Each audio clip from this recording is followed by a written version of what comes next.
Hello दोस्तों, स्वागत है आपके अपने YouTube channel target civil services में। आज के इस लेक्चर में हम दोस्तों बात करने वाले हैं मई मंथ से जितने भी करंट अफेयर्स के क्वेश्चन बनेंगे, सारे क्वेश्चन को इस लेक्चर में हम डिस्कस करेंगे। साथ ही दोस्तों इन करंट अफेयर्स के क्वेश्चन से जो भी एक्स्ट्रा फैक्ट बनेगा जो आपके आने वाले एग्जाम में हेल्प करेगा, तो इन्हें भी हम डिस्कस करने वाले हैं। तो दोस्तों यह लेक्चर आपके लिए बहुत ही इंपॉर्टेंट होने वाला है। यहाँ पे हम मई मंथ से जितने भी करंट अफेयर्स के क्वेश्चन हैं, सारे क्वेश्चन को कवर करने वाले हैं। तो शुरुआत करते हैं आज के पहले क्वेश्चन के साथ। अंतर्राष्ट्रीय जैव विविधता दिवस 2022 कब मनाया गया है? तो दोस्तों मैं आपको बता दूं कि ये जो अंतर्राष्ट्रीय जैव विविधता दिवस है, यह प्रति वर्ष 22 मई को मनाया जाता है। करेक्ट आंसर है ऑप्शन 2। तो दोस्तों अंतर्राष्ट्रीय जैव विविधता दिवस की अगर थीम की बात करें तो यह है building A shared future for all lives. यह इस वर्ष की थीम है। तो हर वर्ष 22 मई को international day for biological diversity के रूप में मनाया जाता है। वर्ष 1993 में संयुक्त राष्ट्र महासभा ने 22 मई को दोस्तों इस दिवस को मनाने की घोषणा की थी और वर्ष 2011 से 20 तक की अवधि को UNGA द्वारा यूनाइटेड नेशन के जैव विविधता दशक के रूप में घोषित किया गया था। तो यहाँ पे आपको याद रखना है कि अंतर्राष्ट्रीय जैव विविधता दिवस कब मनाया गया है? तो 22 मई को। करेक्ट आंसर है यहाँ पे ऑप्शन 2। और अब चलते हैं अगले क्वेश्चन की ओर। और आपके लिए अगला क्वेश्चन है कि तकनीकी कंपनी इन्फोसिस के नए MD मतलब मैनेजिंग डायरेक्टर कौन बने हैं? तो यह बने सलील पारेख। यहाँ पे करेक्ट आंसर है ऑप्शन 3। और आप देख सकते हो ये है सलील पारेख।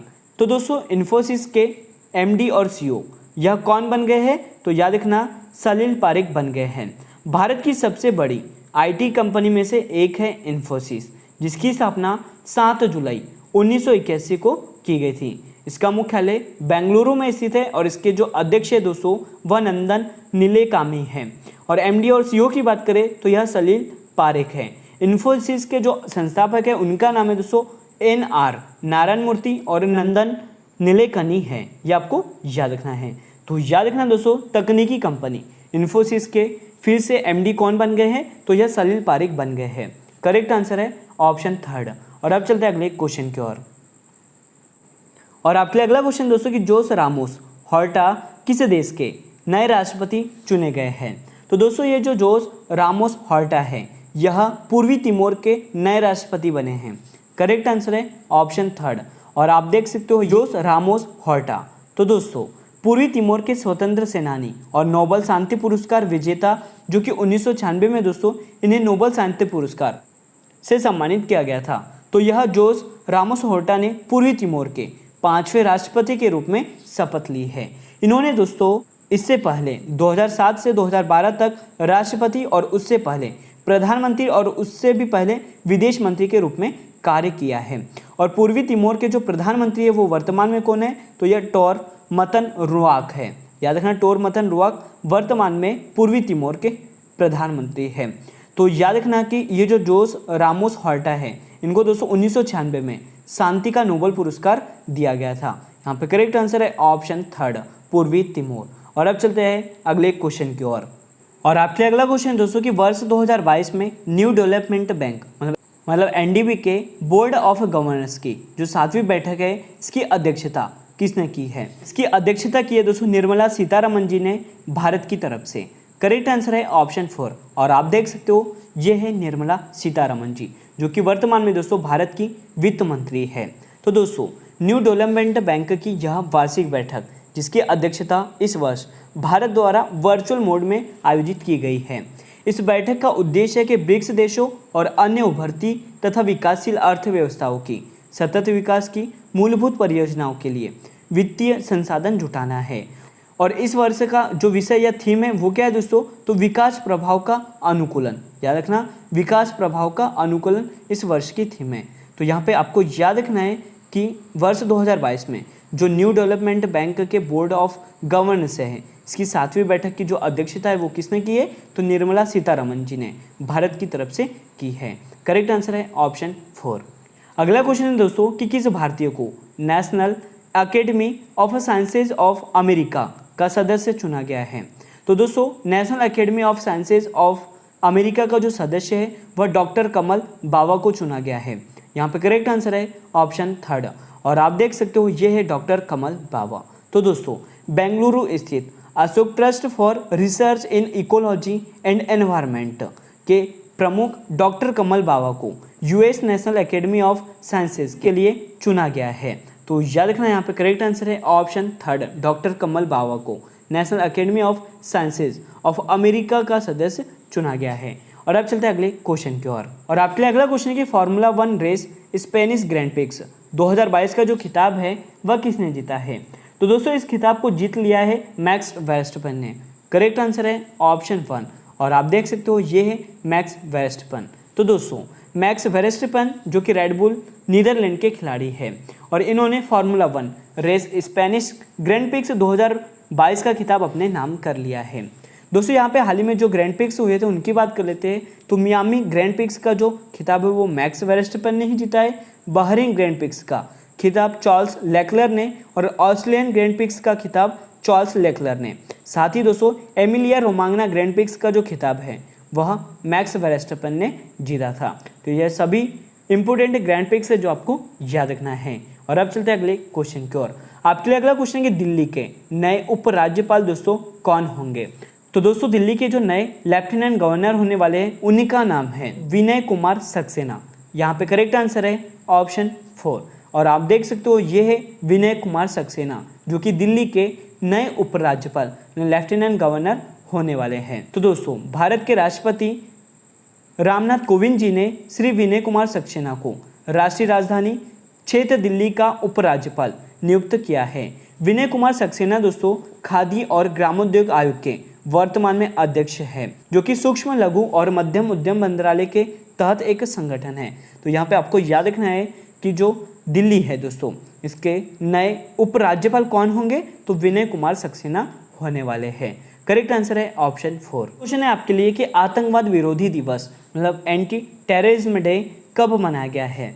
तो यह मनाया गया है दोस्तों 21 मई को। यहाँ पे करेक्ट आंसर है ऑप्शन 4। तो दोस्तों मैं आपको बता दूं कि इस दिवस को जो मनाने का मुख्य उद्देश्य है वो है युवाओं को आतंकवाद या किसी भी तरह की हिंसा से दूर रखना है। यह पूर्व भारतीय प्रधानमंत्री राजीव गांधी की पुण्यतिथि को चिन्हित करने के लिए मनाया जाता है जो कि 21 मई 1991 में एक आतंकवादी हमले में मारे गए थे।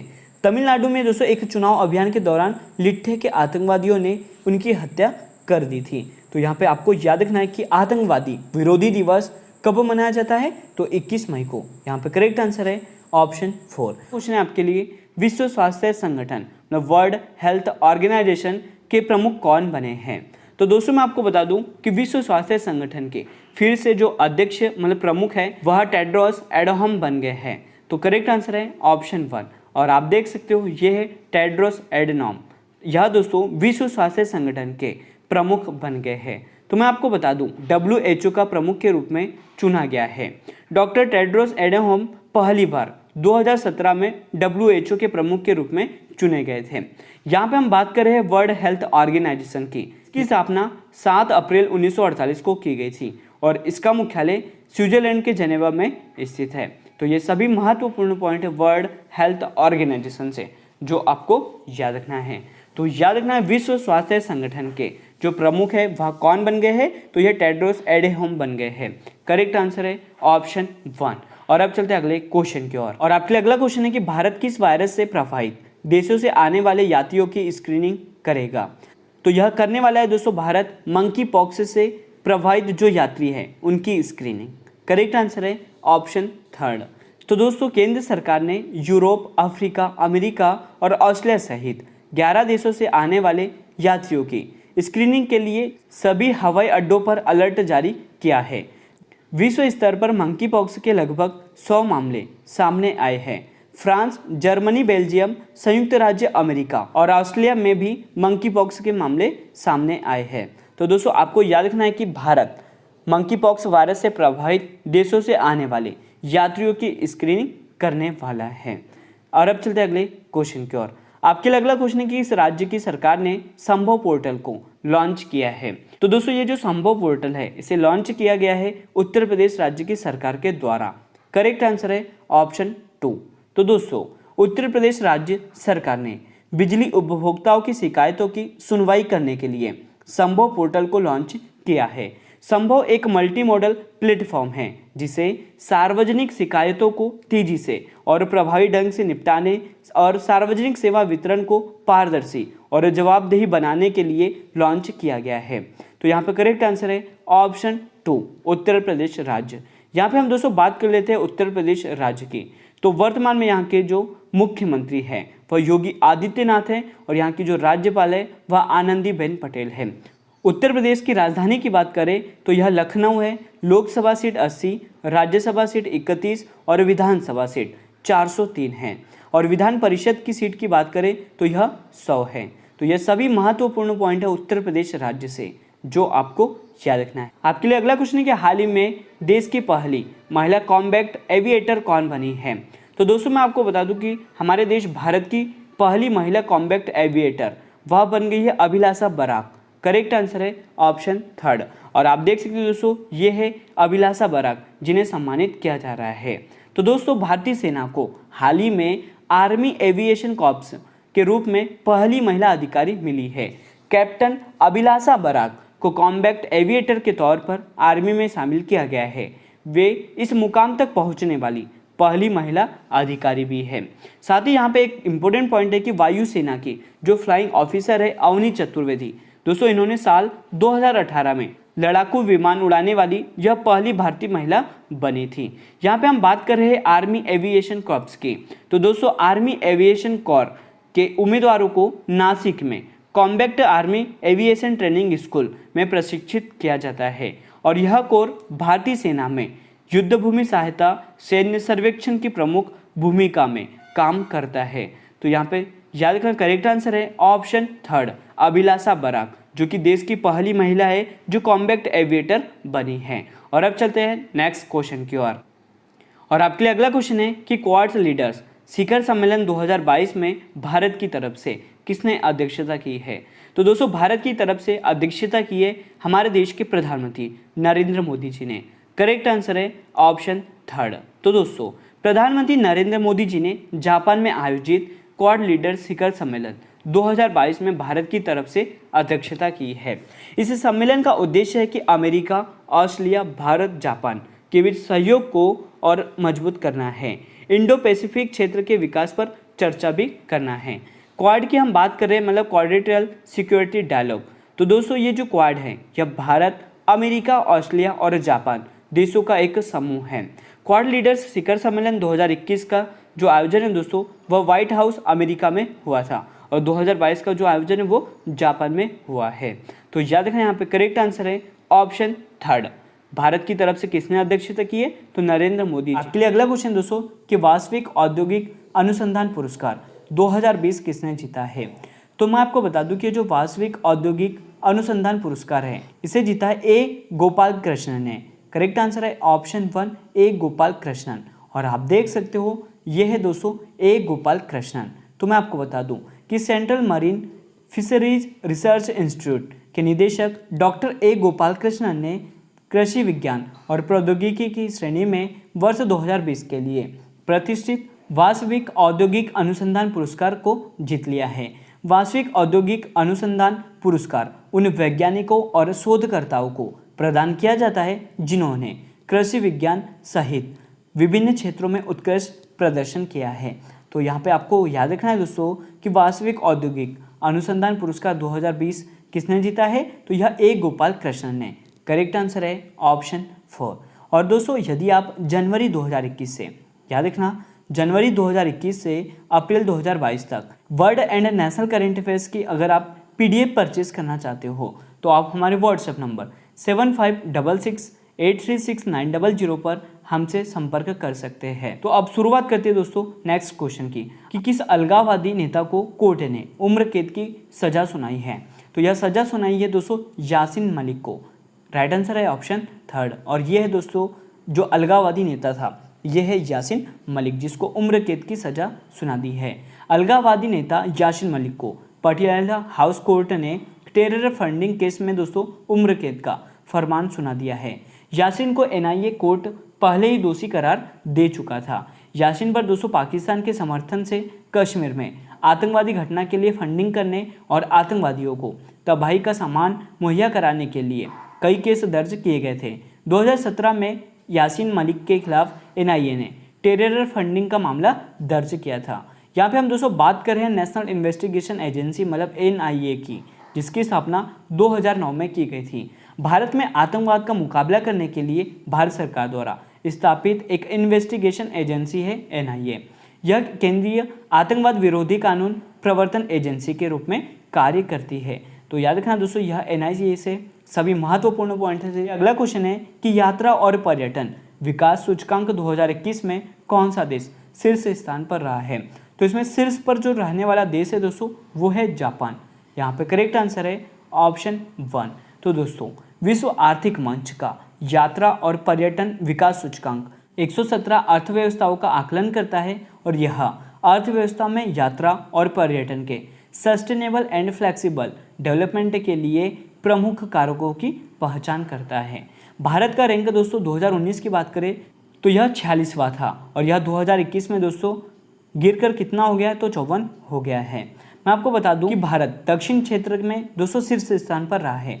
ऑल ओवर वर्ल्ड की बात करें तो इसमें पहले स्थान पर जापान रहा है, दूसरे स्थान पर संयुक्त राज्य अमेरिका और तीसरे स्थान पर स्पेन रहा है। और भारत की जो रैंक है दोस्तों वो कौन सी है? तो ये 54वीं है। ये आपको याद रखना है। यहाँ पे दोस्तों मैं आपको बता दूं कि इस रिपोर्ट को कौन जारी करता है? तो वर्ल्ड इकोनॉमिक फोरम द्वारा इसे जारी किया जाता है। विश्व आर्थिक मंच के वर्तमान में जो संस्थापक और कार्यकारी अध्यक्ष है वो कौन है दोस्तों? तो यह क्लाउस श्वाब है। विश्व आर्थिक मंच का जो मुख्यालय है वो कोलोन जिनेवा स्विट्जरलैंड में स्थित है। इसकी स्थापना की बात करें तो 1971 में इसकी स्थापना की गई थी। तो याद रखना यहाँ पे करेक्ट आंसर है ऑप्शन 1 जापान। क्वेश्चन दोस्तों कि भारतीय थल सेना के नए उपाध्यक्ष कौन बने हैं? दोस्तों भारतीय थल सेना के नए उपाध्यक्ष बन गए हैं BS राजू।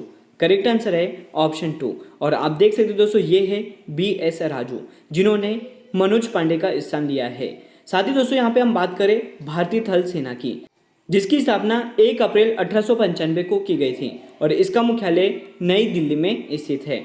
थल सेना के अध्यक्ष है दोस्तों मनोज पांडे और उपाध्यक्ष कौन बन गए हैं? तो यह BS राजू बन गए हैं। साथ ही आपको याद रखना है कि प्रतिवर्ष भारतीय थल सेना दिवस कब मनाया जाता है? तो 15 जनवरी को मनाया जाता है। साथ ही दोस्तों इंपोर्टेंट पॉइंट है कि भारतीय वायुसेना दिवस प्रतिवर्ष कब मनाया जाता है? तो 8 अक्टूबर को मनाया जाता है। और भारतीय नौसेना दिवस की बात करें तो यह 4 दिसंबर को मनाया जाता है। तो यह सभी महत्वपूर्ण पॉइंट है इस क्वेश्चन से जो आपको याद रखना है। और आपके लिए अगला क्वेश्चन दोस्तों कि प्रतिष्ठित व्हिटली गोल्ड पुरस्कार 2022 किसने जीता है? दोस्तों इस पुरस्कार को जीता है चारुदत्त मिश्रा ने। करेक्ट आंसर है ऑप्शन 1। और आप देख सकते हो ये है चारुदत्त मिश्रा जिन्होंने प्रतिष्ठित व्हिटली गोल्ड अवार्ड को जीत लिया है। दोस्तों प्रसिद्ध हिम तेंदुआ विशेषज्ञ और वन्यजीव संरक्षणवादी चारुदत्त मिश्रा ने इस प्रतिष्ठित व्हिटली गोल्ड पुरस्कार 2022 को जीता है। यह पुरस्कार इन्हें एशिया के उच्च पर्वतीय पारिस्थितिक तंत्र में बड़ी बिल्ली प्रजातियां मतलब तेंदुओं के संरक्षण और पुनर्प्राप्ति में स्वदेशी समुदाय को शामिल करने के लिए दिया गया है। दोस्तों व्हिटली गोल्ड पुरस्कार यह पुरस्कार हर महाद्वीप में हिम तेंदुए के संरक्षण के लिए स्थानीय स्तर पर सामुदायिक आधार तैयार करने के लिए दिया जाता है। तो आपको याद रखना है कि व्हिटली गोल्ड पुरस्कार 2022 किसने जीत लिया है? चारुदत्त मिश्रा ने। करेक्ट आंसर है ऑप्शन 1। और आपके लिए अगला क्वेश्चन है दोस्तों कि अंतर्राष्ट्रीय श्रमिक दिवस 2022 कब मनाया गया है? दोस्तों मैं आपको बता दूं कि ये जो इंटरनेशनल लेबर डे है यह प्रतिवर्ष 1 मई को मनाया जाता है। करेक्ट आंसर है ऑप्शन 1। तो 1 मई को अंतर्राष्ट्रीय श्रमिक दिवस 2022 के रूप में मनाया गया है। अंतर्राष्ट्रीय श्रम दिवस दोस्तों दुनिया भर में मजदूरों की स्थितियां और उनकी समस्या के प्रति जागरूकता फैलाने के लिए मनाया जाता है। वर्ष 2022 की थीम की बात करें तो यह दोस्तों सकारात्मक सुरक्षा और स्वास्थ्य संस्कृति का निर्माण करने के लिए मिलकर कार्य करें, यह इस वर्ष की थीम है। तो याद रखना करेक्ट आंसर है ऑप्शन 1। 1 मई को प्रतिवर्ष अंतर्राष्ट्रीय श्रमिक दिवस 2022 मनाया गया है। और अब चलते अगले क्वेश्चन की ओर। और आपके लिए अगला क्वेश्चन है दोस्तों कि एल्वेरा ब्रिंटो का हाल ही में निधन हो गया है, तो इनका जो संबंध है वह किस खेल से है? तो दोस्तों इनका जो संबंध है वो हॉकी से था। करेक्ट आंसर है ऑप्शन 2। तो दोस्तों भारतीय महिला हॉकी टीम की पूर्व कप्तान एल्वे ब्रिटो का हाल ही में निधन हो गया है। एल्वेरा ने दोस्तों कर्नाटक की घरेलू टीम को 7 राष्ट्रीय खिताब दिलाए हैं। उन्होंने 1960 से तक घरेलू सर्किट पर राज भी किया है। इन्होंने दोस्तों ऑस्ट्रेलिया, श्रीलंका और जापान के मैचों में भारत का प्रतिनिधित्व किया था। 1965 में इन्हें अर्जुन पुरस्कार पाने वाली यह दूसरी महिला हॉकी खिलाड़ी बनी थी। तो यह सभी महत्वपूर्ण पॉइंट इस क्वेश्चन से जो आपको याद रखना है। और आपके लिए अगला क्वेश्चन दोस्तों कि भारतीय वायुसेना ने राष्ट्रीय स्तर पर रसद लॉजिस्टिक संगोष्ठी लॉजिसेम वायु 2022 का आयोजन कहां पर किया है? इसका आयोजन किया गया है दोस्तों नई दिल्ली में। करेक्ट आंसर है यहाँ पे ऑप्शन 2। तो दोस्तों भारतीय वायुसेना ने नई दिल्ली में राष्ट्रीय स्तर पर लॉजिस्टिक संगोष्ठी लॉजिसेम वायु 2022 का आयोजन किया है। सेना प्रमुख air chief marshal VR Chaudhary ने इस संगोष्ठी का उद्घाटन किया है। इस सम्मेलन में दोस्तों वायुसेना ने उन्नत डिजिटल तकनीकों का उपयोग करने की जरूरत पर जोर दिया है, जो परिचालन की सहायता के लिए लॉजिस्टिक क्षमता को बनाए रखने में सहायता करेगा। तो यहाँ पे आपको याद रखना है कि भारतीय वायुसेना ने राष्ट्रीय स्तर पर दोस्तों रसद लॉजिस्टिक संगोष्ठी लॉजिसेम वायु का सफलतापूर्वक आयोजन किया है। और यहाँ पे हम बात कर रहे हैं भारतीय वायुसेना की, जिसकी स्थापना 8 अक्टूबर, याद रखना 8 अक्टूबर 1932 को की गई थी और इसका मुख्यालय नई दिल्ली में स्थित है। दोस्तों याद रखना है कि वायुसेना दिवस प्रतिवर्ष 8 अक्टूबर को मनाया जाता है। और साथ ही इंपोर्टेंट पॉइंट है कि वायुसेना के प्रमुख कौन है? तो यह विवेक राम चौधरी है। और वायुसेना के उप प्रमुख की बात करें तो यह संदीप सिंह। ये सभी महत्वपूर्ण पॉइंट है इस क्वेश्चन से जो आपको याद रखना है। और अब चलते अगले क्वेश्चन की ओर। दोस्तों आप जनवरी 2021 से दिसंबर 2021 तक world and national current affairs की PDF परचेस करना चाहते हो तो आपको हमारे मोबाइल नंबर 7566836900 पर ओनली 69 रुपीज़ पे करना होगा। आप दोस्तों पेमेंट कर दोगे, उसका स्क्रीनशॉट आपको हमारे व्हाट्सएप नंबर 7566836900 पर सेंड करना होगा। इसके तुरंत बाद दोस्तों आपको हमारी टीम जनवरी 2021 से दिसंबर 2021 तक की PDF प्रोवाइड करवा देगी। अगला क्वेश्चन है कि देश के 29वें सेना अध्यक्ष के रूप में किसने पदभार ग्रहण किया है? दोस्तों यह पदभार ग्रहण किया है मनोज पांडे ने। करेक्ट आंसर है ऑप्शन 3। तो दोस्तों मैं आपको बता दूं कि आर्मी चीफ का जो इंचार्ज है वह 30 अप्रैल को खत्म हो गया है। मतलब 28वें सेनाध्यक्ष कौन थे? तो यह मनोज मुकुंद नरवणे थे, जिनका 30 अप्रैल को पदभार समाप्त हो गया है। इसके बाद दोस्तों मनोज पांडे ने इस पद को हासिल किया है। और साथ ही मैं आपको बता दूं कि मनोज पांडे पद पर पहुंचने वाले पहले इंजीनियर भी हैं। मनोज पांडे दोस्तों 1982 में भारतीय सेना के corps of engineers the Bombay sappers में कमीशन हुए थे और सिक्किम और लद्दाख बॉर्डर पर कई ऑपरेशन का इन्होंने नेतृत्व भी कर चुके हैं। तो यहाँ पे आपको याद रखना है कि देश के 29वें सेनाध्यक्ष के रूप में किसने पदभार ग्रहण किया है? तो मनोज पांडे ने। याद रखना करेक्ट आंसर है ऑप्शन 3। और आपके लिए अगला क्वेश्चन दोस्तों कि एशिया चैंपियनशिप भारतीय खिलाड़ी PV सिंधु ने कौन सा पदक जीता है? दोस्तों मैं आपको बता दूं कि ये जो एशियाई चैंपियनशिप 2022 है, इसमें भारतीय खिलाड़ी PV सिंधु ने ब्रॉन्ज मेडल जीत लिया है। करेक्ट आंसर है ऑप्शन 3। तो बैडमिंटन टूर्नामेंट एशिया चैंपियनशिप 2022 में भारतीय खिलाड़ी दोस्तों PV सिंधु ने कांस्य पदक अपने नाम किया है। वहीं दोस्तों इस टूर्नामेंट में जापान की अकाने यामागुची ने स्वर्ण पदक जीता है। और याद रखना है कि ये जो बैडमिंटन टूर्नामेंट एशिया चैंपियनशिप 2022 है, इसका आयोजन कहाँ पर किया गया है? तो मनीला फिलीपींस में। करेक्ट आंसर है यहाँ पे दोस्तों option 3 bronze medal. Next question कि विश्व हास्य दिवस 2022 कब मनाया गया है? दोस्तों मैं आपको बता दूं कि ये जो वर्ल्ड हैप्पीनेस डे है यह प्रतिवर्ष 1 मई को मनाया जाता है। तो यहाँ पे करेक्ट आंसर है ऑप्शन 1। तो विश्व हास्य दिवस हर साल मई के पहले रविवार को मनाया जाता है। दोस्तों यह 2022 में 1 मई को मनाया गया है। विश्व हास्य दिवस पहली बार 10 मई 1998 को मुंबई में मनाया गया था।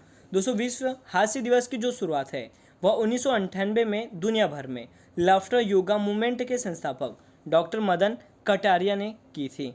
वर्ल्ड लाफिंग डे प्रतिवर्ष कब मनाया जाता है दोस्तों? तो 1 मई को। याद रखना वर्ल्ड लाफिंग डे 1 मई को मनाया गया है। नेक्स्ट क्वेश्चन दोस्तों कि भारतीय इतिहास का सबसे बड़ा प्रारंभिक सार्वजनिक प्रस्ताव मतलब IPO को किस कंपनी के लिए लॉन्च किया है?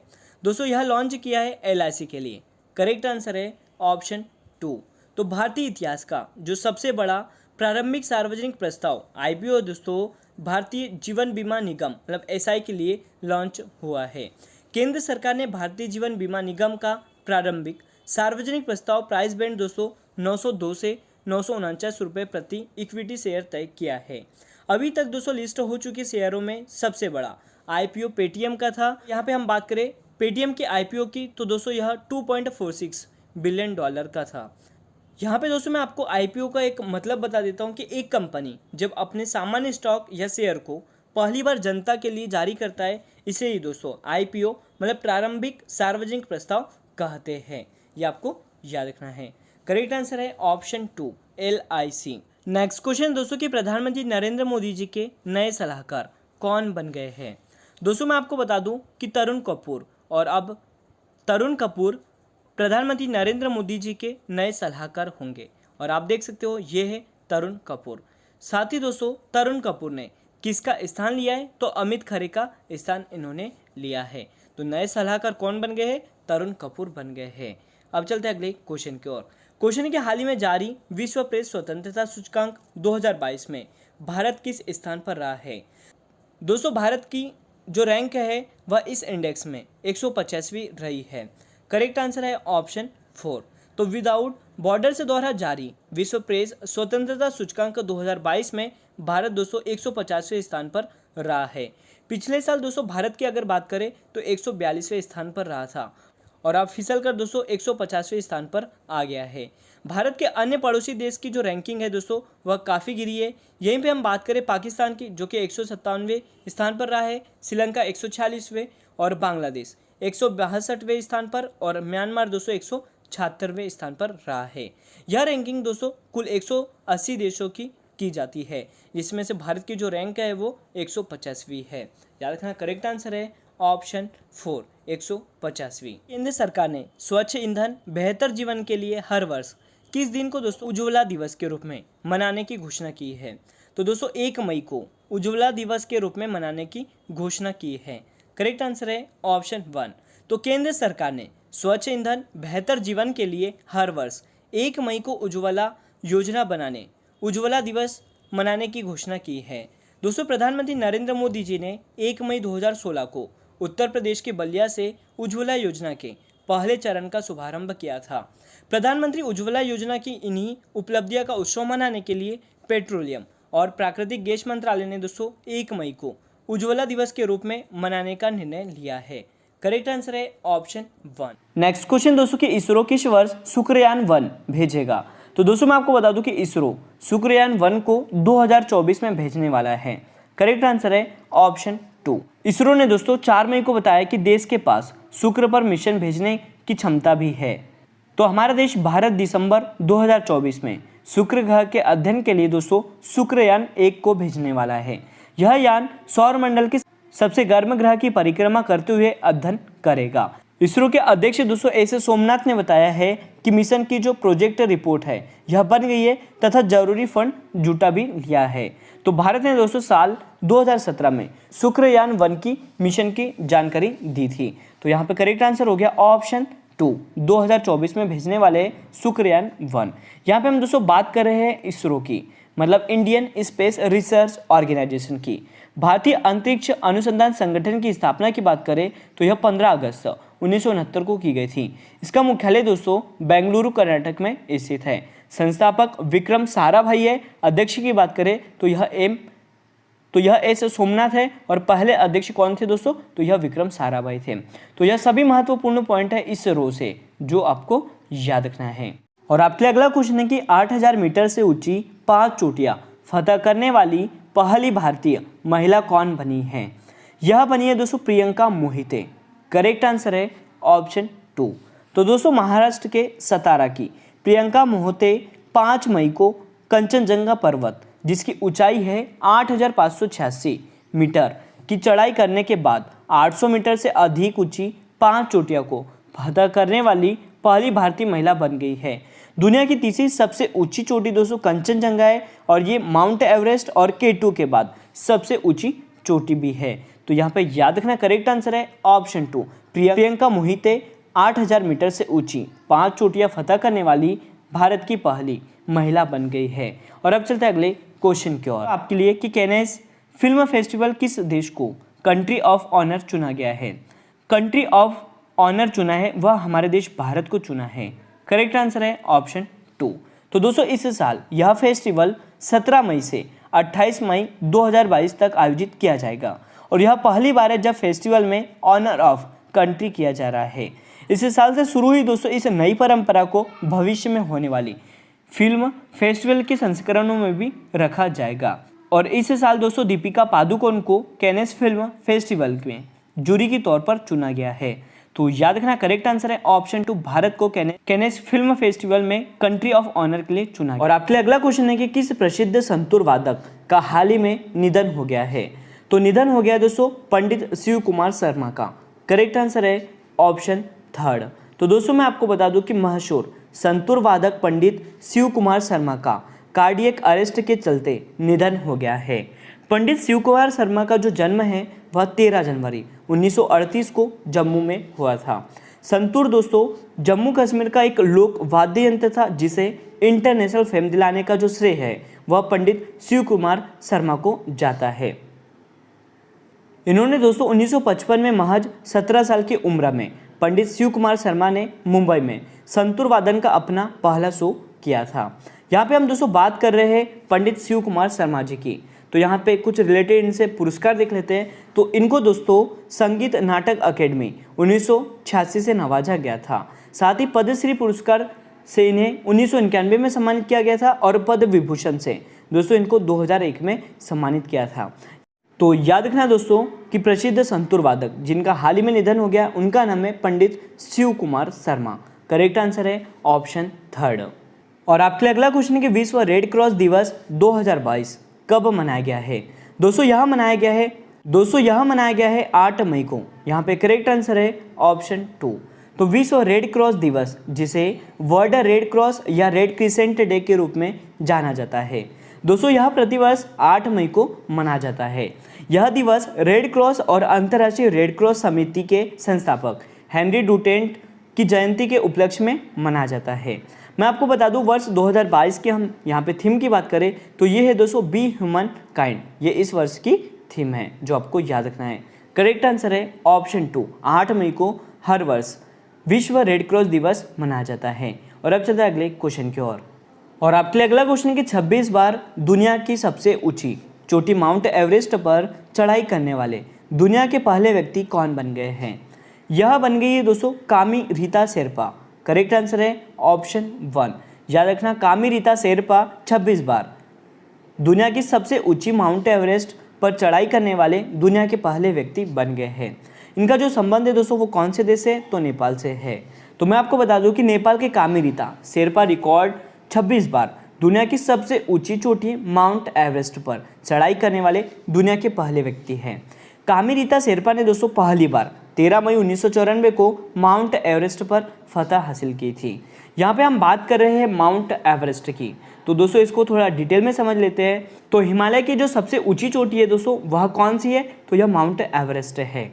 यहीं पे हम बात करें कि माउंट एवरेस्ट की जो ऊंचाई है वह कितनी है? तो 8,848.86 मीटर इसकी ऊंचाई है। किस हिमालय चोटी को दोस्तों सागर माथा के नाम से जाना जाता है? तो यह दोस्तों माउंट एवरेस्ट को ही सागर माथा के नाम से भी जाना जाता है। नेक्स्ट पॉइंट है कि माउंट एवरेस्ट का जो नाम है वह किसके नाम पर रखा गया था? तो यह नाम है दोस्तों सर जॉर्ज एवरेस्ट के नाम पर माउंट एवरेस्ट का नाम रखा गया था। यहाँ पे मैं आपको बता दूं दोस्तों कि माउंट एवरेस्ट पर चढ़ने वाले प्रथम व्यक्ति कौन थे? तो यह दोस्तों एडमंड हिलेरी और तेंजिंग नॉर्गे थे। याद रखना कौन कौन थे? एडमंड हिलेरी और तेंजिंग नॉर्गे थे। तो यहाँ पे करेक्ट आंसर हो गया ऑप्शन 1 कामी रीता शेरपा जो कि माउंट एवरेस्ट पर चढ़ाई करने वाली दुनिया के पहले व्यक्ति बन गए हैं। और आपके अगला क्वेश्चन दोस्तों कि बेहतर शिक्षा और स्वास्थ्य प्रदान करने के लिए लाडली लक्ष्मी योजना 2.0 को किस राज्य की सरकार ने शुरू किया है? दोस्तों इसे शुरू किया गया है मध्य प्रदेश राज्य की सरकार के द्वारा। करेक्ट आंसर है ऑप्शन 4। तो मध्य प्रदेश के मुख्यमंत्री शिवराज सिंह चौहान ने दोस्तों महिला नागरिकों को बेहतर शिक्षा और स्वास्थ्य सेवा प्रदान करने के लिए लाडली लक्ष्मी योजना 2.0 को शुरू किया है। इस योजना के तहत दोस्तों 12वीं के बाद कॉलेज जाने वाली लड़कियों को 25,000 रुपये प्रदान किए जाएंगे और मेडिकल IIT IIM जैसे संस्था में दाखिला लेने पर सरकार इनकी पूरी फीस देगी। तो यहाँ पे आपको याद रखना है कि बेहतर शिक्षा और स्वास्थ्य प्रदान करने के लिए लाडली लक्ष्मी योजना 2.0 को किस राज्य की सरकार ने शुरू किया है? तो मध्य प्रदेश राज्य की सरकार ने। यहाँ पे करेक्ट आंसर है ऑप्शन 4। यहाँ पे हम दोस्तों बात कर रहे हैं मध्य प्रदेश राज्य की, जिसकी राजधानी है भोपाल। साथ ही मैं आपको बता दूं यहाँ के जो मुख्यमंत्री है वह शिवराज सिंह चौहान है और यहाँ के गवर्नर है दोस्तों मंगू भाई पटेल। तो यह सभी महत्वपूर्ण पॉइंट है मध्य प्रदेश राज्य से। क्वेश्चन दोस्तों आपके लिए कि दक्षिण कोरिया के नए राष्ट्रपति कौन बने हैं? यह बन गए दोस्तों यून सुक एवल। करेक्ट आंसर है ऑप्शन 1। तो दोस्तों मैं आपको बता दूं कि यून सुक एवल दक्षिण कोरिया के नए राष्ट्रपति बन गए हैं और इन्होंने किसका स्थान लिया है? तो मून जे इन का स्थान लिया है। दोस्तों यहाँ पे हम बात कर रहे हैं दक्षिण कोरिया की। तो दक्षिण कोरिया स्थित है एशिया महाद्वीप में। दक्षिण कोरिया की राजधानी है दोस्तों सियोल और यहाँ की जो करेंसी है वह दक्षिण कोरियाई वॉन है। साथ ही मैं आपको बता दूं दक्षिण कोरिया के प्रधानमंत्री कौन है? तो यह किम ब्यू क्यूम है। दक्षिण कोरिया के राष्ट्रपति कौन है दोस्तों? तो यह यून सुक योल बन गए हैं। करेक्ट आंसर है यहाँ पे ऑप्शन 1 यून सुक योल। आपके लिए अगला क्वेश्चन है दोस्तों कि भारत के नए मुख्य चुनाव आयुक्त कौन बने हैं? यह बन गए दोस्तों राजीव कुमार। करेक्ट आंसर है यहाँ पे ऑप्शन 4। और आप देख सकते हो दोस्तों ये है राजीव कुमार, जिन्हें भारत के नए मुख्य चुनाव आयुक्त के रूप में नियुक्त किया है। दोस्तों राजीव कुमार को मुख्य चुनाव आयुक्त नियुक्त किया है और वे 15 मई को अपना कार्यभार ग्रहण करेंगे। केंद्रीय कानून मंत्री किरण रिजिजू ने ट्वीट कर यह जानकारी दी थी। कानून मंत्री ने दोस्तों ट्वीट में लिखा था कि संविधान के अनुच्छेद 324 के खंड 2 के अनुसार राष्ट्रपति ने राजीव कुमार जी को 15 मई 2022 से मुख्य चुनाव आयुक्त के रूप में नियुक्त किया है। तो यहाँ पे करेक्ट आंसर है दोस्तों ऑप्शन 4 राजीव कुमार। और अब चलते हैं अगले क्वेश्चन की ओर। दोस्तों कि श्रीलंका के नए प्रधानमंत्री कौन बने हैं? यह बन गए दोस्तों रानिल विक्रमसिंघ। करेक्ट आंसर है ऑप्शन 2। और आप देख सकते हो ये है रानिल विक्रमसिंघ। दोस्तों रानिल विक्रमसिंघ श्रीलंका के 26वें प्रधानमंत्री बन गए हैं। रानिल विक्रमसिंघे ने दोस्तों महेंद्र राजपक्षे का स्थान लिया है। यहाँ पे हम बात कर रहे हैं श्रीलंका की। तो श्रीलंका की जो राजधानी है दोस्तों वह श्री जयवर्धनपुरे कोटे है। श्रीलंका की करेंसी की बात करें तो यह रुपया है और राष्ट्रपति कौन है दोस्तों? तो गोतबाया राजपक्षे है। तो यह सभी महत्वपूर्ण पॉइंट है श्रीलंका से जो आपको याद रखना है। हाल ही में दोस्तों त्रिपुरा के नए मुख्यमंत्री कौन बने हैं? तो दोस्तों मैं आपको बता दूं त्रिपुरा के जो नए मुख्यमंत्री बन गए हैं वो है मानिक शाह। राइट आंसर है यहाँ पे ऑप्शन 3। और आप देख सकते हो दोस्तों ये है मानिक शाह। तो दोस्तों मैं आपको बता दूं कि मानिक शाह त्रिपुरा के 11वें मुख्यमंत्री बन गए हैं और इन्होंने बिप्लो कुमार देव का स्थान लिया है। तो यहाँ पे याद रखना दोस्तों कि बिप्लो कुमार देव ने 14 मई को अपने पद से इस्तीफा दे दिया था। इसके बाद मानिक शाह त्रिपुरा के नए मुख्यमंत्री चुने गए हैं। दोस्तों विप्लव कुमार देव वर्ष 2018 से त्रिपुरा के सीएम थे। विप्लव कुमार देव ने अपना इस्तीफा राज्यपाल सत्यदेव नारायण आर्य को सौंपा है। यहाँ पे हम दोस्तों बात कर रहे हैं त्रिपुरा राज्य की, जिसकी राजधानी क्या है? अगरतला है। और आपके लिए अगला क्वेश्चन दोस्तों कि वर्ष की सबसे ज़्यादा कमाई करने वाली एथलीटों की सूची में शीर्ष पर कौन रहे हैं? तो शीर्ष पर रहने वाले दोस्तों लियोनेल मेसी। राइट आंसर है ऑप्शन 3। और आप देख सकते हो दोस्तों ये है लियोनेल मेसी, जिनका संबंध फुटबॉल से है। दोस्तों मैं आपको बता दूं कि लियोनेल मेसी ने फोर्ब्स हाईएस्ट पेड एथलीट 2022 की सूची में शीर्ष स्थान हासिल किया है। उनकी जो संपत्ति है वो 130 बिलियन अमेरिकी डॉलर बताई गई है। दूसरे स्थान पर दोस्तों बास्केटबॉल खिलाड़ी लेब्रॉन जेम्स और तीसरे स्थान पर क्रिस्टियानो रोनाल्डो रहे हैं। फोर्ब्स पुरस्कार राशि, वेतन और बोनस, प्रायोजन सौदा मतलब स्पॉन्सरशिप डील्स आधार पर अनुमानों की गणना करता है। यहाँ पे अगर हम बात करें भारत के विराट कोहली की, जो कि 61वें नंबर पर है। याद रखना भारत के जो विराट कोहली है दोस्तों वह कौन से नंबर पर है? तो 61वें नंबर पर है। तो करेक्ट आंसर है ऑप्शन 3 लियोनेल मेसी, जो कि फोर्ब्स की सबसे ज़्यादा कमाई करने वाली एथलीटों की सूची में शीर्ष स्थान पर रहे हैं। और अब चलते हैं अगले क्वेश्चन की ओर। आपके लिए अगला क्वेश्चन है कि संयुक्त अरब अमीरात मतलब यूएई के नए राष्ट्रपति कौन बन गए हैं? तो दोस्तों मैं आपको बता दूं कि संयुक्त अरब अमीरात मतलब यूएई के जो नए राष्ट्रपति बने हैं वो बने हैं प्रिंस शेख मोहम्मद बिन जायद अल नहान। यहाँ पे करेक्ट आंसर है ऑप्शन 1। और आप देख सकते हैं दोस्तों ये है प्रिंस शेख मोहम्मद बिन जायद अल नहान। तो मैं आपको बता दूं कि शेख मोहम्मद बिन जायद अल नहान शेख खलीफा बिन जायद अल नहयान का स्थान लेने वाले हैं। कि भारतीय उद्योग परिसंघ के नए अध्यक्ष कौन बने हैं? दोस्तों मैं आपको बता दूं कि ये जो भारतीय उद्योग परिसंघ है इसके नए अध्यक्ष बन गए हैं संजीव बजाज। राइट आंसर है यहाँ पे ऑप्शन 1। तो दोस्तों संजीव बजाज भारतीय उद्योग परिसंघ के नए अध्यक्ष बन गए हैं और इन्होंने विक्रम एस किर्लोस्कर का स्थान लिया है। यहाँ पे हम बात करें भारतीय उद्योग परिसंघ मतलब कॉन्फेडरेशन ऑफ इंडियन इंडस्ट्रीज की, जिसकी स्थापना 1895 में की गई थी और इसका मुख्यालय दोस्तों नई दिल्ली में स्थित है। और आपके लिए अगला क्वेश्चन दोस्तों कि टेनिस टूर्नामेंट इंडियन ओपन 2022 में महिला एकल का जो खिताब है वह किसने जीता है? तो दोस्तों ये जो इटालियन ओपन 2022 है इसमें महिला एकल का जो खिताब है वो जीत लिया है ईगा स्विटेक ने, जो कि पोलैंड की खिलाड़ी है। और आप देख सकते हो दोस्तों ये है ईगा स्विटेक। तो दोस्तों पोलैंड की टेनिस खिलाड़ी ईगा स्विटेक ने महिलाओं के फाइनल में ट्यूसिनिया ओन्सो जुबूर को 6-2, 6-2 से हराकर यह खिताब अपने नाम कर लिया है। यहाँ पे हम दोस्तों बात कर लेते हैं जो इटालियन ओपन 2022 हुआ है, यहाँ पे इसकी बात कर लेते हैं। तो इसमें महिला एकल का खिताब ईगा स्विटेक ने जीता है। ये भी हम दोस्तों बात करें पुरुष एकल का जो खिताब है वो किसने जीता है? तो नोवाक जोकोविच ने, जो कि सर्बिया के खिलाड़ी है। साथ ही यहाँ पे दोस्तों मैं आपको बता दूं कि पुरुष युगल में निकोला मैक्टिक और मैट पाविक जो कि क्रोएशिया के खिलाड़ी हैं, इन्होंने पुरुष युगल का खिताब जीता है। और महिला युगल का जो खिताब है वो वेरोनिका कुडरमेतोवा और अनास्तीसिया पाब्लुचेंकोवा जो कि रूस की है दोस्तों, इन्होंने इस खिताब को जीत लिया है। यहाँ पे मैं आपको बता दूं इसका जो आयोजन है वह रोम इटली में किया गया था। और यह कौन सा संस्करण आयोजित किया था? 19वां संस्करण आयोजित किया था। याद रखना 79वां आयोजन यह इस वर्ष किया गया है। तो करेक्ट आंसर है दोस्तों कि टेनिस टूर्नामेंट इटली ओपन 2022 में महिला एकल का खिताब किसने जीता है? तो ईगा स्विटेक ने। और पुरुष एकल का जो खिताब है दोस्तों वह नोवाक जोकोविच ने जीत लिया है। और आपके लिए अगला क्वेश्चन दोस्तों कि केंद्रीय माध्यमिक शिक्षा बोर्ड सीबीएसई की नई अध्यक्ष कौन बन गई है? तो दोस्तों सीबीएसई की जो नई अध्यक्ष है वो निधि छिब्बर बन गई है। यहाँ पे करेक्ट आंसर है ऑप्शन 3 और आप देख सकते हो ये है निधि छिब्बर। तो दोस्तों निधि छिब्बर केंद्रीय माध्यमिक शिक्षा बोर्ड मतलब सीबीएसई की नई अध्यक्ष बनी है और इन्होंने विनीत जोशी का स्थान लिया है। यहाँ पे हम दोस्तों बात करें सीबीएसई की मतलब central board of secondary education की, जिसकी स्थापना 2 जुलाई 1929 को की गई थी और इसका मुख्यालय नई दिल्ली में स्थित है। तो याद रखना दोस्तों आपको केंद्रीय माध्यमिक शिक्षा बोर्ड की जो नई अध्यक्ष है वो बन गई है निधि छिब्बर। करेक्ट आंसर है ऑप्शन 3। उबर कप 2022 का खिताब किसने जीता है? दोस्तों इस खिताब को जीत लिया है दक्षिण कोरिया ने। यहाँ पे करेक्ट आंसर है ऑप्शन 2।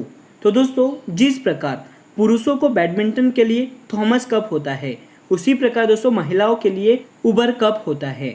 2022 में बैंकॉक थाईलैंड के इम्पैक्ट एरिना में दोस्तों दक्षिण कोरिया ने फाइनल में चीन को हराकर दूसरी बार उबर कप का खिताब अपने नाम कर लिया है। दोस्तों उबर कप की जो सबसे सफल टीम है वह चीन है, जिसने 15 बार इस खिताब को जीता है, जबकि दक्षिण कोरिया ने केवल 2 बार इस खिताब को अपने नाम किया है। तो यहाँ पे याद रखना है दोस्तों कि उबर कप 2022 का जो खिताब है वह किसने जीता है? तो दक्षिण कोरिया ने। और यहाँ पे उपविजेता टीम कौन सी रही है? तो यह चाइना रही है, ये आपको याद रखना है। और अब चलते हैं अगले क्वेश्चन की ओर। और आपके लिए अगला क्वेश्चन है दोस्तों कि दुनिया की सर्वश्रेष्ठ नर्स का जो पुरस्कार है गार्जियन ग्लोबल नर्सिंग अवार्ड 2022 किसने जीता है? दोस्तों इस पुरस्कार को जीता है अन्ना काबलेबा ने, जो कि केन्या की है। करेक्ट आंसर है ऑप्शन 1। तो केन्या की अन्ना काबलेदुबा ने दोस्तों दुनिया की सर्वश्रेष्ठ नर्स का पुरस्कार गार्जियन ग्लोबल नर्सिंग अवार्ड 2022 को जीता है। अन्ना काबलेदुबा को यह पुरस्कार अपने समुदाय में महिला जननांग विकृति जैसी पुरानी सांस्कृतिक प्रथाओं के खिलाफ शिक्षा का समर्थन करने और अभियान चलाने के लिए दिया गया है। एस्टर डीएम हेल्थ केयर द्वारा Aster guardian global nursing award की शुरुआत मानवता के लिए नर्सों के अभूतपूर्व योगदान को पहचानने के उद्देश्य से की गई थी। यह पुरस्कार दोस्तों अंतर्राष्ट्रीय नर्स दिवस 12 मई 2021 को शुरू किया गया था। तो यहाँ पर आपको याद रखना है कि दुनिया की जो सर्वश्रेष्ठ नर्स का पुरस्कार किसने जीत लिया है? तो अन्ना काबलेबा ने, जो कि केन्या से अपना संबंध रखती है। करेक्ट आंसर है ऑप्शन 1। और अब चलते हैं अगले क्वेश्चन की ओर। नेक्स्ट क्वेश्चन है दोस्तों कि ग्रामीण विद्युतीकरण निगम लिमिटेड REC लिमिटेड के नए अध्यक्ष और प्रबंधक निदेशक कौन बने हैं? तो यह बन गए हैं विवेक कुमार देवांगन। करेक्ट आंसर है यहाँ पे ऑप्शन थर्ड। तो दोस्तों विवेक कुमार देवांगन ग्रामीण विद्युतीकरण निगम लिमिटेड मतलब REC लिमिटेड के नए अध्यक्ष और प्रबंधक निदेशक बने हैं। REC लिमिटेड मतलब रूरल इलेक्ट्रिफिकेशन कॉरपोरेशन लिमिटेड, जिसकी स्थापना 25 जुलाई 1969 को की गई थी और इसका मुख्यालय याद रखना है नई दिल्ली में स्थित है। नेक्स्ट क्वेश्चन है कि फ्रांस की नई महिला प्रधानमंत्री कौन बनी है। तो दोस्तों मैं आपको बता दूं कि जो फ्रांस देश है इसकी जो नई महिला प्रधानमंत्री है वो एलिजाबेथ बॉर्न बन गई है। करेक्ट आंसर है ऑप्शन 2। तो दोस्तों एलिजाबेथ बॉर्न फ्रांस की 102वीं प्रधानमंत्री बनी है। यहाँ पे हम बात कर रहे हैं फ्रांस की, जिसकी राजधानी पेरिस है। मैं आपको बता दूं यहाँ की जो करेंसी है वो यूरो है और यहाँ के वर्तमान में जो राष्ट्रपति है वे इमैनुअल मैक्रो है। तो यह सभी महत्वपूर्ण पॉइंट है फ्रांस से जो आपको याद रखना है। करेक्ट आंसर है दोस्तों कि एलिजाबेथ बॉर्न या फ्रांस की नई महिला प्रधानमंत्री बनी है। नेक्स्ट क्वेश्चन है कि सोमालिया के नए राष्ट्रपति कौन बने हैं। तो मैं आपको बता दूं कि सोमालिया के जो नए राष्ट्रपति है वह बने हसन शेख महमूद। करेक्ट आंसर है ऑप्शन 1। तो दोस्तों हसन शेख महमूद सोमालिया के नए राष्ट्रपति बन गए हैं और इन्होंने मोहम्मद अब्दुल्लाही फरमाजो का स्थान लिया है। सोमालिया की अगर बात करें तो सोमालिया अफ्रीका महाद्वीप में स्थित है, जिसकी करेंसी है दोस्तों सोमाली शिलिंग और सोमालिया के प्रधानमंत्री कौन है तो मोहम्मद हुसैन रोबेल है। तो याद रखना दोस्तों करेक्ट आंसर क्या है ऑप्शन 1 हसन शेख महमूद सोमालिया के नए राष्ट्रपति बन गए हैं। अगला क्वेश्चन दोस्तों कि महिला बॉक्सिंग वर्ल्ड चैंपियनशिप 2022 का जो खिताब है वह किसने जीता है। तो इस खिताब को जीता हमारे देश भारत की निखत जरीन ने। करेक्ट आंसर है दोस्तों ऑप्शन 2। और आप देख सकते हो दोस्तों ये है निखत जरीन जिन्होंने महिला बॉक्सिंग वर्ल्ड चैंपियनशिप 2022 का खिताब अपने नाम कर लिया है। तो दोस्तों भारतीय बॉक्सर निखत जरीन ने महिला बॉक्सिंग वर्ल्ड चैंपियनशिप के फाइनल में जीत दर्ज करते हुए यह इतिहास रचा है। जरीन ने दोस्तों थाईलैंड की बॉक्सर जूटामास जिंतपोंग को एक तरफा 5-0 से हराते हुए गोल्ड मेडल अपने नाम कर लिया है। इस तरह दोस्तों वह वर्ल्ड चैंपियन भी बन गई है। साथ ही मैं आपको बता दूं इस जीत के साथ जरीन दोस्तों विश्व चैंपियन बनने वाली सिर्फ 5वीं भारतीय महिला मुक्केबाज बनी है। मैं आपको बता दूं 6 बार की जो चैंपियन है MC मैरी कॉम, इन्होंने दोस्तों 2002, 2005, 2006, 2008, 2010 और 2018। यहीं पे बात करें सरिता देवी जिन्होंने 2006 में, जेनी RL दोस्तों इन्होंने 2006 में और लेखा केसी इससे पहले विश्व खिताब जीत चुकी है। मतलब यह 5वीं भारतीय महिला मुक्केबाज बनी है। दोस्तों ये जो 12वें महिला विश्व मुक्केबाजी चैंपियनशिप है इसका जो आयोजन है वह इस्तांबुल तुर्की में किया गया है। इस आयोजन में दोस्तों रिकॉर्ड 93 देशों के 400 अधिक मुक्केबाज भाग लिया है और यह दोस्तों 20वीं वर्षगांठ का प्रतीक भी है। इसका आयोजन स्थल दोस्तों याद रखना इस्तांबुल तुर्की में इसका आयोजन किया गया है और यह कौन सा संस्करण है तो 20वां।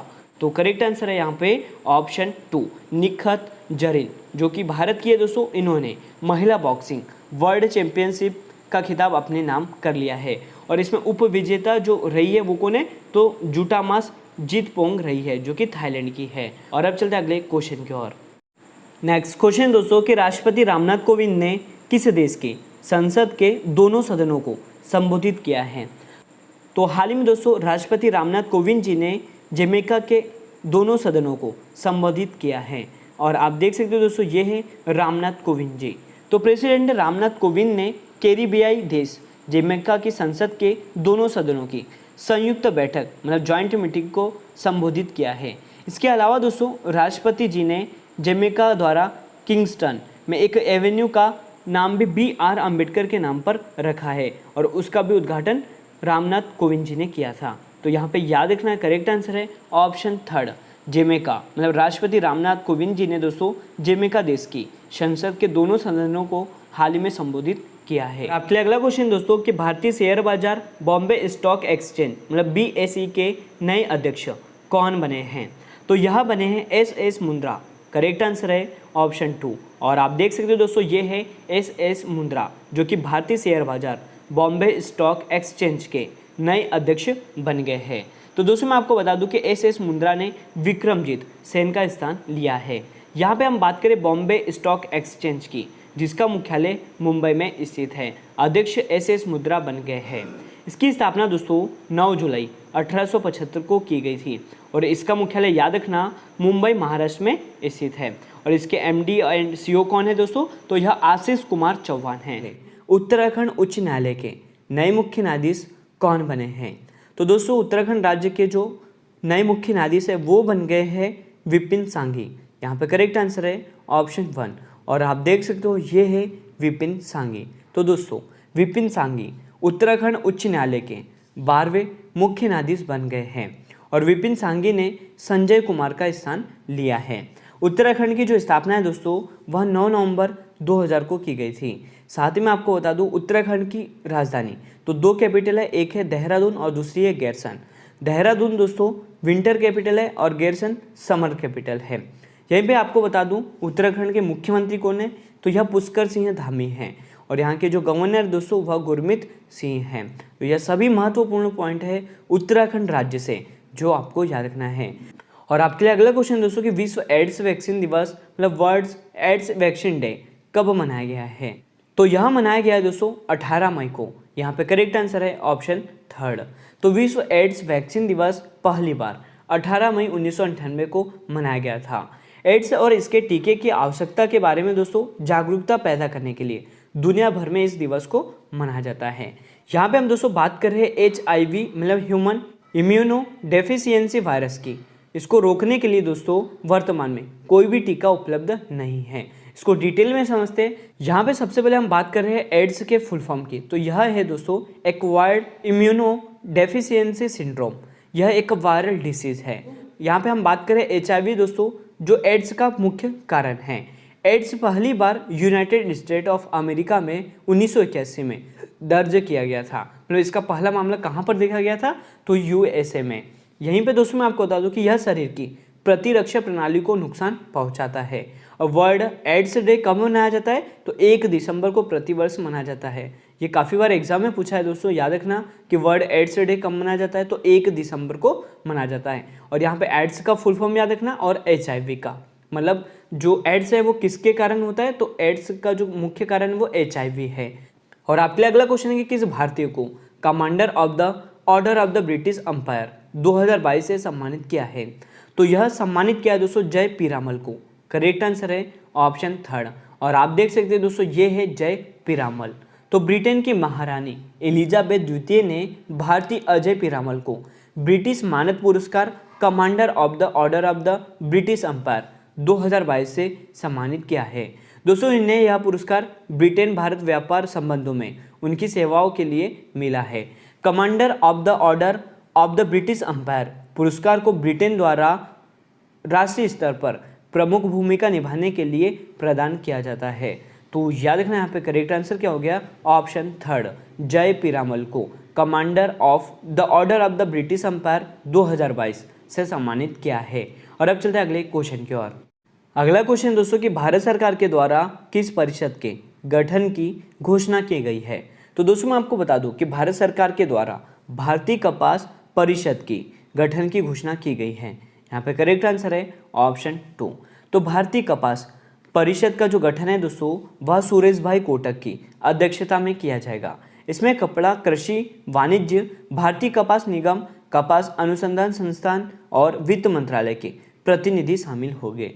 भारतीय कपास परिषद की जो पहली बैठक है वह 28 मई 2022 को आयोजित होने वाली है।